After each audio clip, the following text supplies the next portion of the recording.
On our silver wedding anniversary, my husband Richard gave me divorce papers instead of a gift. 25 years is long enough, he announced in front of all our guests. I want someone young and beautiful now, and you need to be out of the house by tomorrow. He seemed to have forgotten one tiny detail about who actually owned that house. I smiled, took the microphone, and said something that left him speechless. My name is Nanny.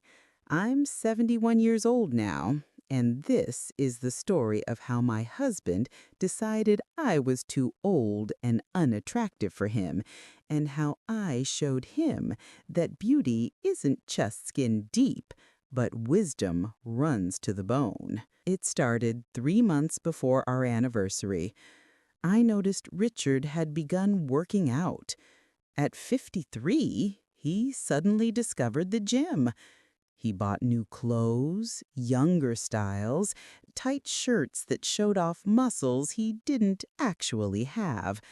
He dyed his gray hair dark brown, making him look like he was wearing a wig.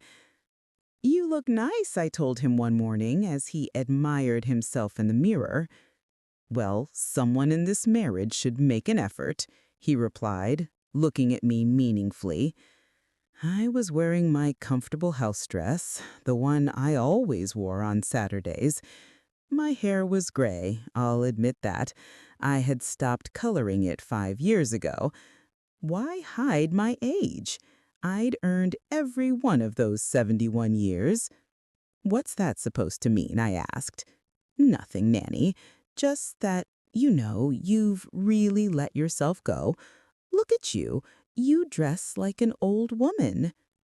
"I am an old woman, Richard. I'm 71. "Exactly my point," he muttered, leaving the room. That stung. After 25 years of marriage, hearing your husband essentially call you ugly is a special kind of pain. But I pushed it aside. Richard was going through something, I told myself. Maybe a midlife crisis, even though he was well past midlife. The comments continued. "Are you really going to eat that cake, Nanny?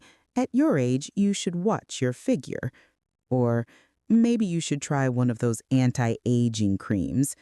The woman on TV looks 60 and she's 80. Or my personal favorite, "I saw Linda Morrison at the store today. She's 75 and she looks amazing. Really takes care of herself, you know?" Each comment was a little cut, and after 3 months, I was covered in little cuts. Then came the day I found the dating profile. I wasn't snooping, not really. Richard had left his laptop open on the kitchen table while he went to shower. The screen showed a dating website. Silver Singles, dating for mature adults. But it wasn't a profile for both of us. It was just Richard. Age 53, looking for women 25 to 35.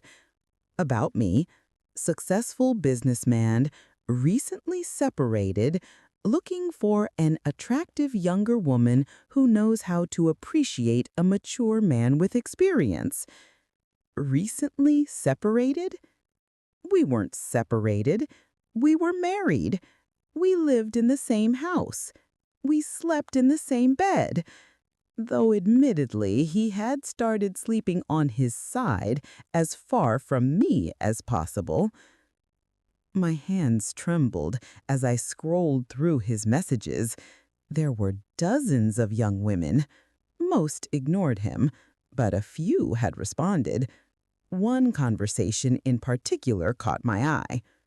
Her name was Amber, 29 years old, blonde, pretty in that generic way where you can't quite remember what she looks like after you close her photo. "Richard, you're absolutely stunning, way out of my league." "Amber, Aw, you're sweet. So you said you're separated. Richard, yes, going through a divorce. My wife let herself go, gained weight, stopped caring about her appearance. I need someone who values beauty and youth. Amber, that's so sad. You seem like such a catch. Richard, I own a house, have a great job, no kids. Once the divorce is final, I'll be quite comfortable. I sat down heavily in the kitchen chair. He was already planning our divorce, telling strangers I'd let myself go, advertising himself as single. But what really got me was the lie about the house. I own a house, he'd written. Not we, not my wife and I, just I. That house was mine. My parents had died in a car accident when I was 45, leaving me their home. When I married Richard a year later, he moved into my house. I never added his name to the deed. I kept it in my name only. At the time, my lawyer had advised me to keep some assets separate, especially since it was a second marriage for both of us. Richard had been married before, divorced, and I had been a widow. We were older, more cautious. Richard didn't know the house was solely in my name. He'd never asked. He just assumed because we were married that everything was half his. I took screenshots of everything, every message, every lie. Then I called my lawyer, Patricia Chen, the same woman who had handled my parents' estate. Patricia, it's Nanny Sterling. I need to see you today if possible. It's urgent. 2 hours later, I sat in Patricia's office, showing her everything. Well, Patricia said, leaning back in her chair, your husband is certainly confident for someone who doesn't legally own anything. What do you mean? The house is in your name only. I have the records right here from when we transferred it from your parents' estate. Richard has no legal claim to it whatsoever.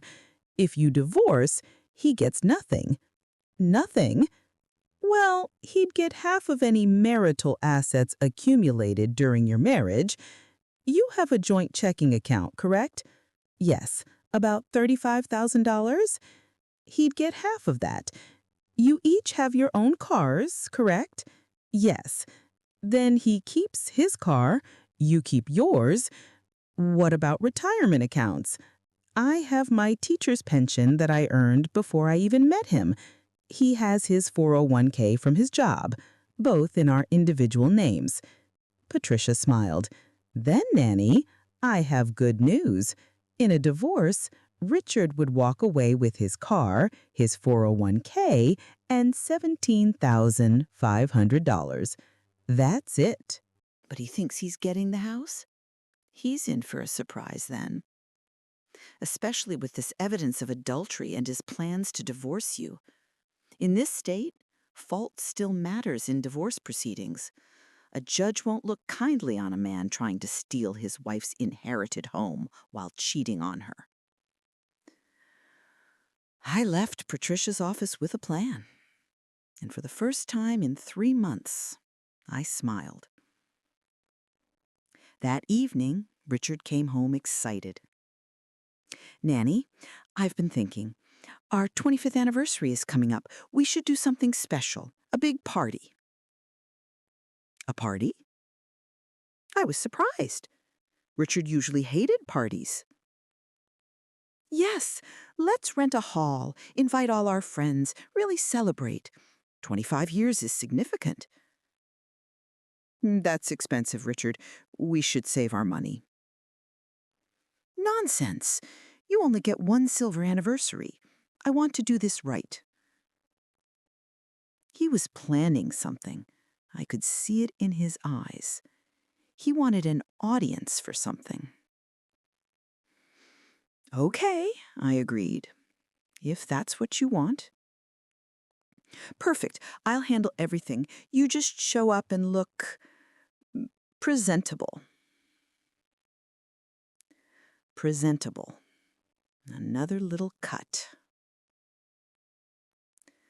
Over the next month, Richard planned the party with unusual enthusiasm. He rented the ballroom at the Riverside Hotel. He invited everyone we knew, about 100 people. He ordered expensive catering, hired a band, even got a professional photographer. "This is costing a fortune," I mentioned one evening. "Don't worry about it. I have it under control." What I didn't tell him was that I'd checked our joint account.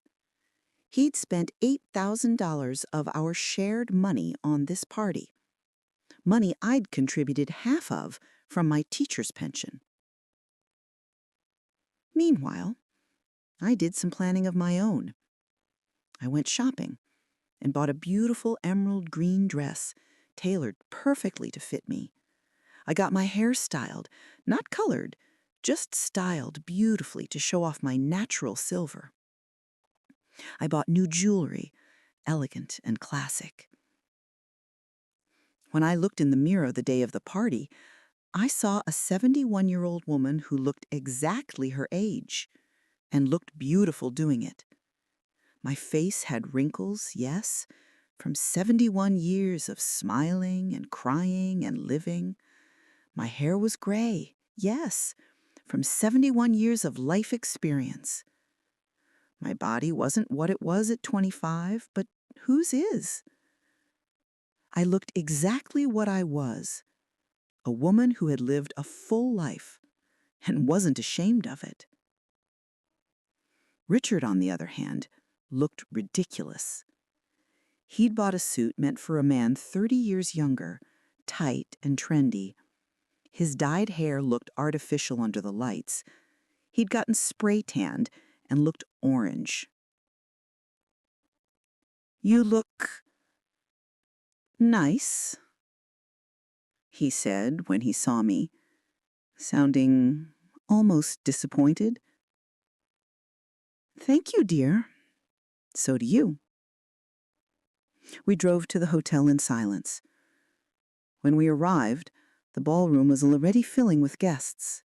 Friends, neighbors, people from my book club, Richard's colleagues from work. And then I saw her, Amber, the 29-year-old from the dating site. She was sitting at a table near the back, wearing a tight red dress, looking around uncomfortably. Richard had invited his mistress to our anniversary party. The audacity was almost impressive.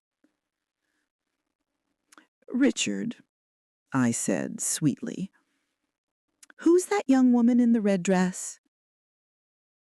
He barely glanced over. "Oh, that's Amber. She's a colleague's daughter. He couldn't come, so he sent her with his congratulations." A colleague's daughter. The lies just rolled off his tongue. The party proceeded normally at first. People ate, drank, danced. The band played old songs from our youth. Several people gave toasts, talking about what a wonderful couple we were, how lucky we were to have found each other. I watched Richard grow more agitated as the evening went on. He kept checking his watch, glancing at Amber, who was nursing a glass of wine and looking uncomfortable. Finally, around 9 p.m., Richard stood up and clinked his glass for attention. "Everyone, if I could have your attention, please." The room quieted. The band stopped playing. Everyone turned to look at us.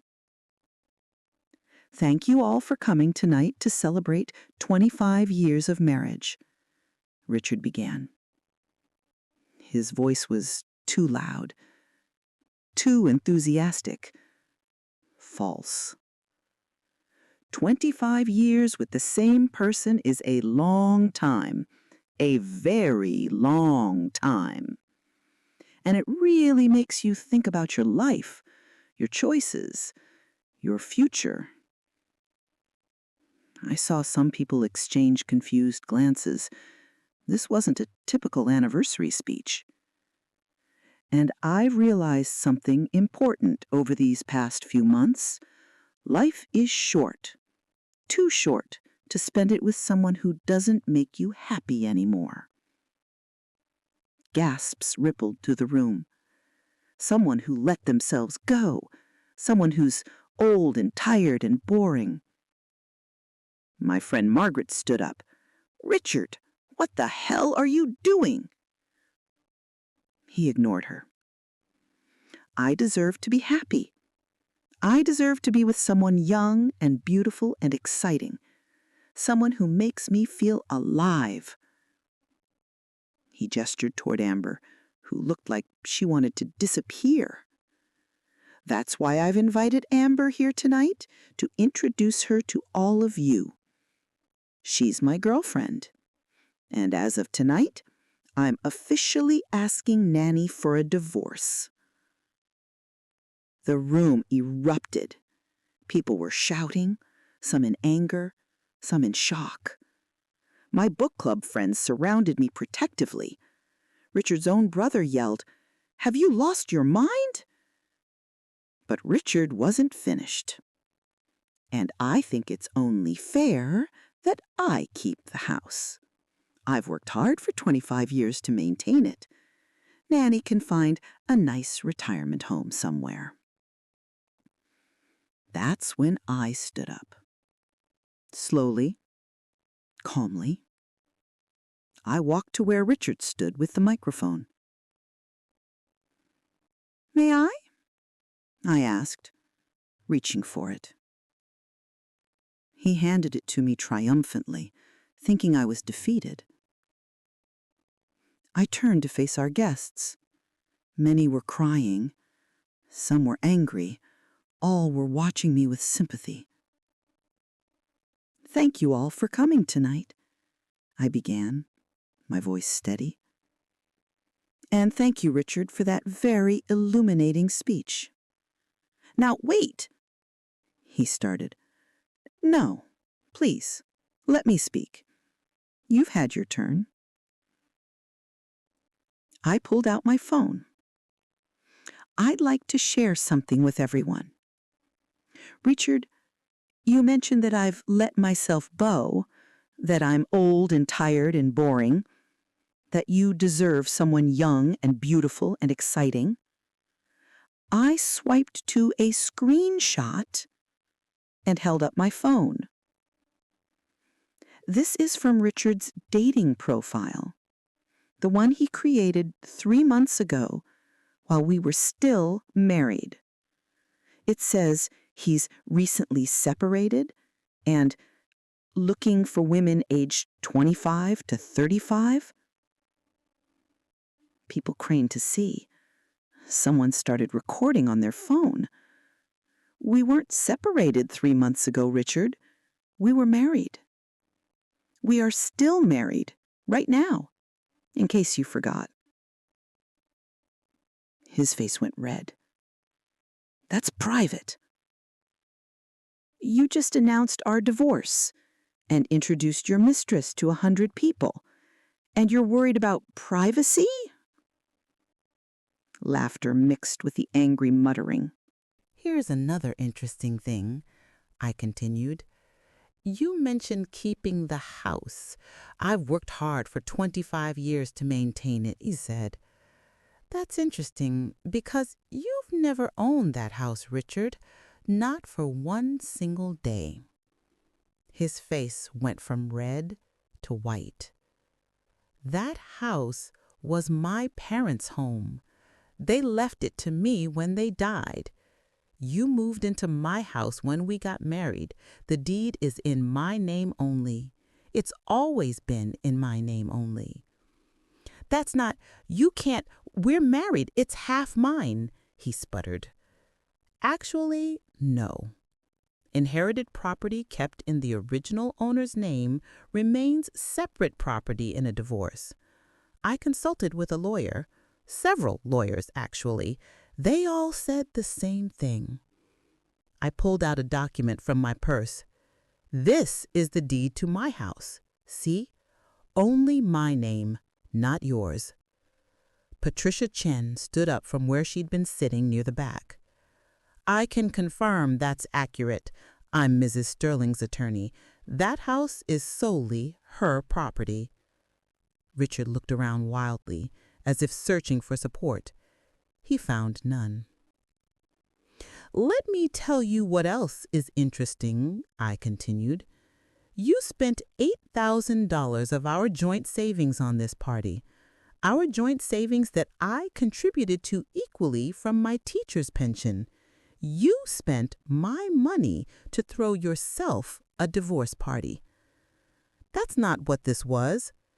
Then what was it, Richard?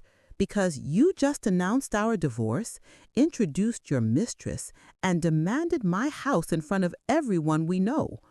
What else would you call it? He had no answer. Now, about me being old and tired and boring, I said, my voice growing stronger. I'm 71 years old. Yes, I have gray hair. Yes, I have wrinkles. Yes, my body isn't what it was at 25. But you know what?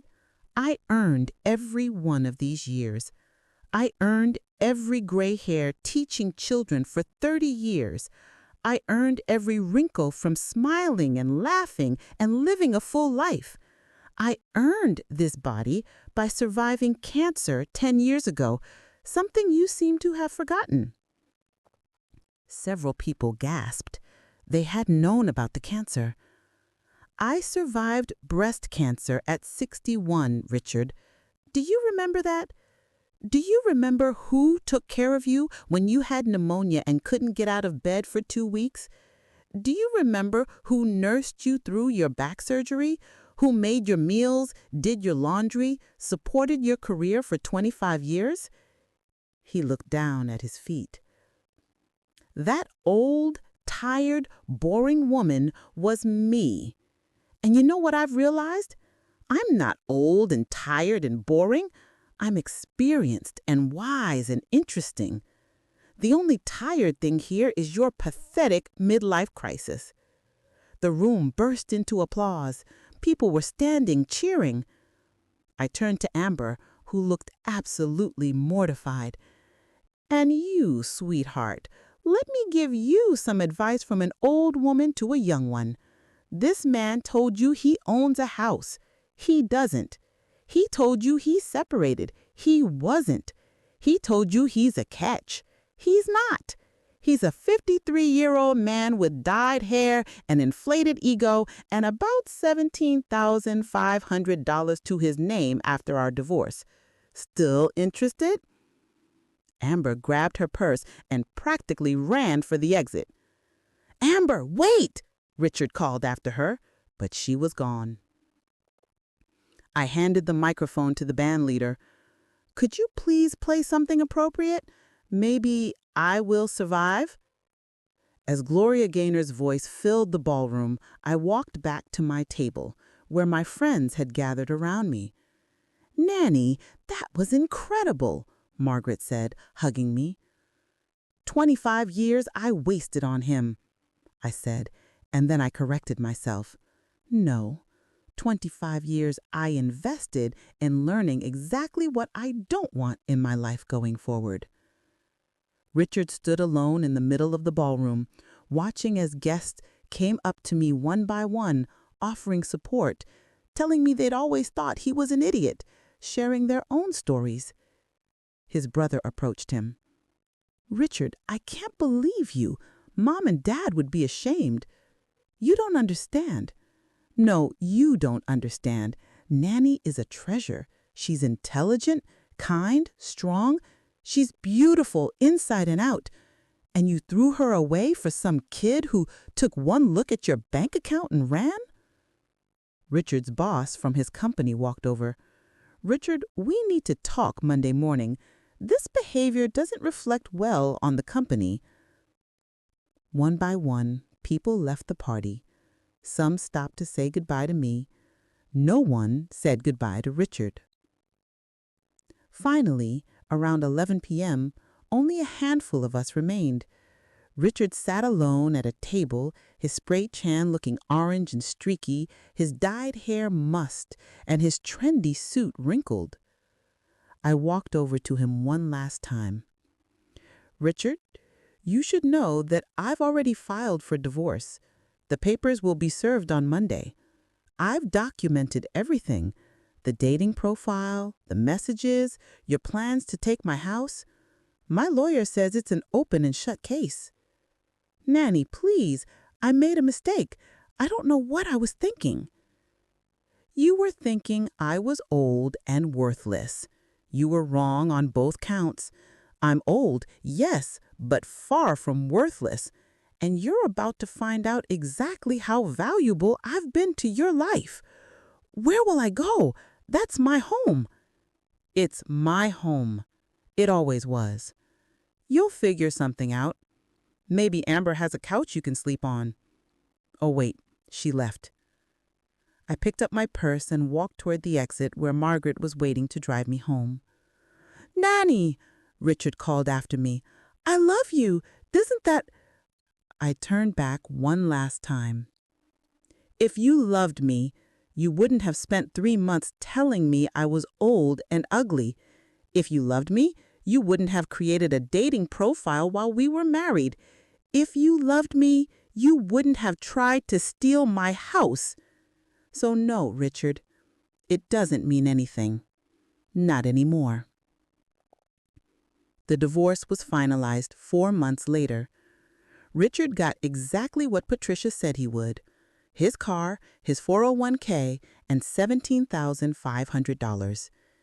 He also got humiliated because someone had recorded his speech and my response and posted it online. It went viral. "Man gets what he deserves after calling wife old and ugly" was the headline on one social media post that got 3 million views. Richard had to move into a studio apartment. He lost several friends who thought his behavior was despicable. His family mostly sided with me, which shocked him. Even his own mother called me and apologized for raising such a foolish son. As for Amber and the other young women he'd been messaging, none of them wanted anything to do with him once they learned the truth. Turns out, young women aren't as impressed by spray tans and tight suits as Richard thought. Me? I'm doing wonderfully. I still live in my house, the one my parents left me. I redecorated the bedroom, getting rid of everything that reminded me of Richard. I painted the walls a beautiful soft yellow like sunshine. I joined a local theater group for seniors and discovered I love acting. Last month, we performed Still Magnolias, and I played Weezer. It was the most fun I've had in years. I started traveling, something Richard never wanted to do. I've been to Italy, to France, to Ireland. I've walked through art museums and hiked mountain trails and eaten gelato at midnight in Rome. And yes, I'm still 71 years old. My hair is still gray. My face still has wrinkles. My body is still that of a woman who's lived 7 decades. But now when I look in the mirror, I don't see someone old and tired and boring. I see someone who survived cancer, raised a family, had a career, and stood up for herself when it mattered most. I see someone who's beautiful, exactly as she is. I ran into Richard about 6 months after the divorce. He was at the grocery store, looking tired and older than his 53 years. The dye had grown out of his hair, showing the gray underneath. He'd gained weight. The spray tan had long since faded. "Nanny?" he said, surprised. You look really good." I did look good. I was wearing comfortable clothes, no makeup, my natural gray hair pulled back. I was exactly who I'd always been, just happier. Thank you, Richard. I, uh, I wanted to say I'm sorry for everything. You were right. I was an idiot. Yes, you were. Do you think, is there any chance we could talk? Maybe try again? I looked at this man I'd spent 25 years with, this man who had told me I was old and ugly, who had tried to steal my home, who had humiliated me in front of everyone I knew. And I felt nothing. No anger, no sadness, no love, just nothing. No, Richard, there's no chance. But I do hope you figure out that chasing youth isn't the same as being young at heart, and that beauty isn't about how you look, it's about how you treat people. I paid for my groceries and left. As I walked to my car, I could feel him watching me. Let him watch. Let him see what he gave up. Let him see a woman who knows her worth. That night, I video called my daughter, Catherine, who lives in California. "Mom, you look radiant," she said when she answered. "I feel radiant, sweetheart. I really do. I'm so proud of you for how you handled everything with Dad. I'm proud of me, too. You know what I learned?" "What?" "That growing old isn't something to be ashamed of. It's a privilege that not everyone gets. Your grandmother always used to say, 'Don't complain about getting old. Many people don't get the chance.'" I finally understand what she meant. After we hung up, I sat on my porch with a cup of tea, watching the sunset. The same porch where Richard told me I looked old and tired. The same porch where I cried after finding his dating profile. But I wasn't crying now. I was smiling. Because I'd learned the most important lesson of my 71 years. You can't control how others see you, but you can control how you see yourself. And when I look at myself now, I see someone strong, someone brave, someone who stood up for herself when it mattered most. I see someone beautiful, exactly as she is. A few weeks later, my friend Margaret called. "Nanny, you won't believe what I heard. Richard tried to get back on that dating site and they banned him. Apparently, too many women recognized him from the viral video and reported him." I laughed. Well, that's what happens when you publicly announce you think older women are worthless. Young women don't want to know that's how you'll treat them when they age. "Karma is a beautiful thing," Margaret said. Yes, it is. My book club met at my house the following week. 7 women, all between 65 and 75, all with gray hair and wrinkles and bodies that had lived full lives. We talked about books and gardening and grandchildren. We laughed until our sides hurt. We shared stories about our lives, our triumphs and failures. And as I looked around at these beautiful women, these women that society tells us are old and past their prime, I thought about Richard's words, old and tired and boring.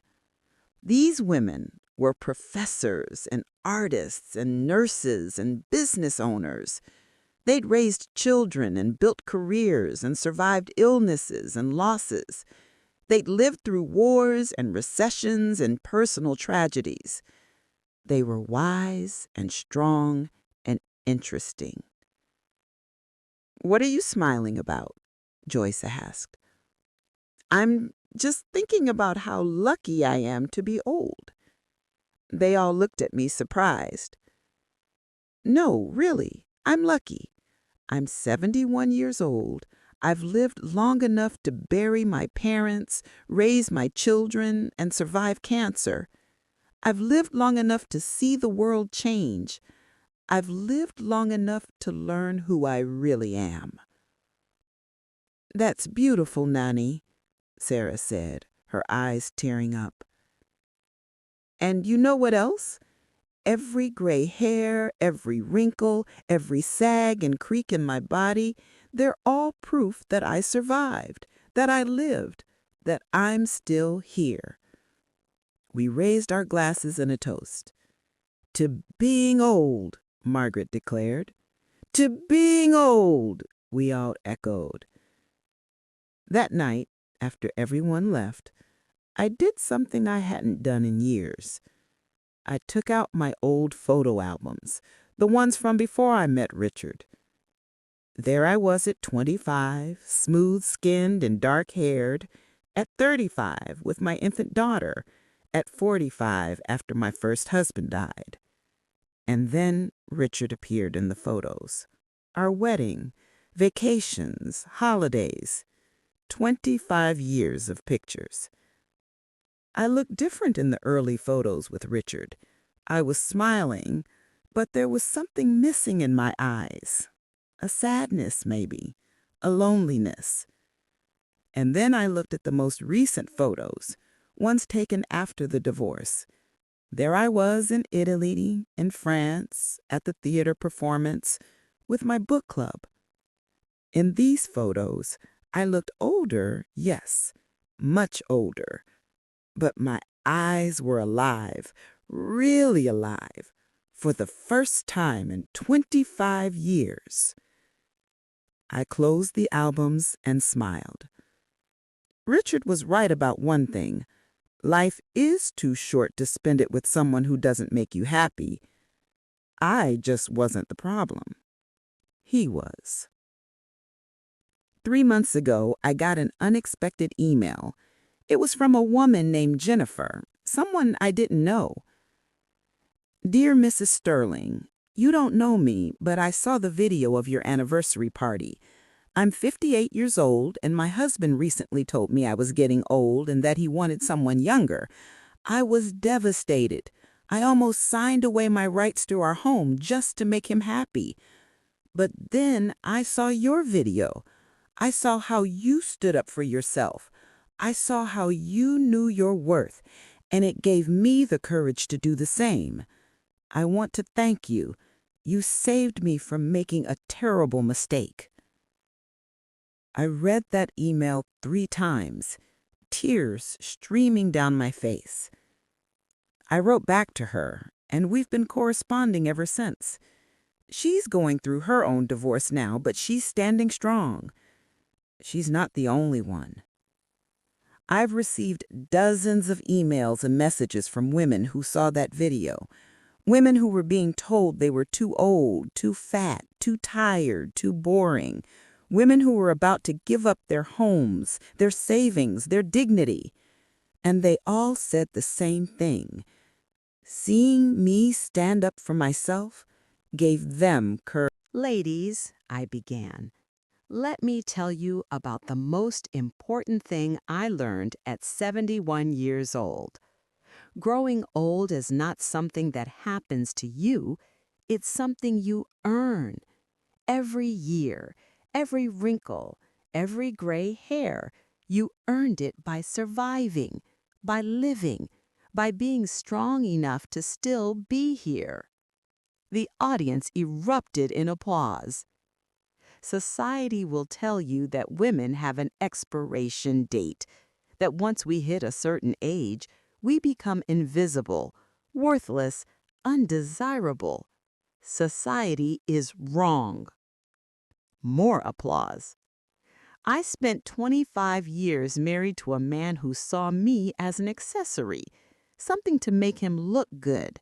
And when I stopped making him look good by the standards of youth, he decided I was disposable. Women were nodding, some wiping their eyes. But here's what he didn't understand. I was never his to dispose of. I'm not a car or a phone or a piece of furniture. I'm a human being with value that has nothing to do with my age or my appearance. Standing ovation. After the speech, women lined up to talk to me. Some wanted advice. Some just wanted to say thank you. Some wanted to share their own stories. One young woman, probably in her mid-20s, waited until everyone else had gone. "Mrs. Sterling," she said, "I know this is going to sound strange, but I wanted to thank you too." "You're very young to be worried about aging," I said with a smile. "That's just it. I've been so afraid of getting older. I see these ads for anti-aging creams, and my friends are already getting Botox, and everyone's so scared of wrinkles and gray hair. But watching your video, seeing how you embrace who you are, it made me realize that getting old isn't something to fear, it's something to hope for, to earn." I hugged her, this young woman who understood something many never learn. "You're going to be just fine," I told her. Now, as I sit here on my porch, looking at the sunset on another beautiful day, I think about all the years ahead of me. I hope I have many more. I hope I get to be 80, 90, maybe even 100. I hope my hair gets even grayer. I hope I get more wrinkles. I hope my body continues to change in all the ways bodies change when you're lucky enough to keep living. Because every change will mean I survived another year, another month, another day. And that's not something to be ashamed of. That's something to celebrate. My phone buzzes with a text from my daughter, Catherine. "Mom, I just booked a flight to visit you next month, and I'm bringing someone I want you to meet." Someone she wants me to meet? My heart skips a beat. Catherine has been single for a few years now, focusing on her career. I text back, "I can't wait, sweetheart. I love you." "Love you too, Mom. And Mom, thank you for showing me what real strength looks like. I want to be just like you when I grow up." I'm 71 years old, and my daughter still wants to be like me when she grows up. I must have done something right. As the sun sets, painting the sky in shades of orange and pink, I raise my glass of wine to the sky. To being old, I say out loud. To being wise. To being strong. To being exactly who I am. The sky seems to glow a little brighter, as if in agreement. Tomorrow, I start teaching a class at the community center on aging with confidence. 20 women have signed up already. Next month, I'm going to Greece with Margaret. In the fall, I'm volunteering to mentor young teachers who are just starting their careers. My life is full. My life is rich. My life is beautiful. And I'm 71 years old. Richard thought that was my ending. He thought being old meant being finished, used up, disposable. He was wrong. Being 71 isn't my ending. It's just another chapter, and it's turning out to be the best chapter yet. Because I finally understand what my grandmother tried to tell me when I was young. "Nanny, the real beauty in life isn't in how you look, it's in how you live. And the longer you live, the more beautiful you can make your life." I understand now, Grandma. I finally understand. And as I sit here, gray-haired and wrinkled and 71 years old, I can honestly say I've never felt more beautiful in my entire life. Did you like my story? Which city are you listening from? Let's meet in the comments. If you like the story, you can support me by sending a super thanks so I can keep bringing more stories like this. Thank you so much for your sweet support. I'm looking forward to your comments on the story. On the screen, you can see 2 new life stories that I highly recommend. There's so much more on my channel. Don't forget to subscribe. See you in the next life story. With love and respect.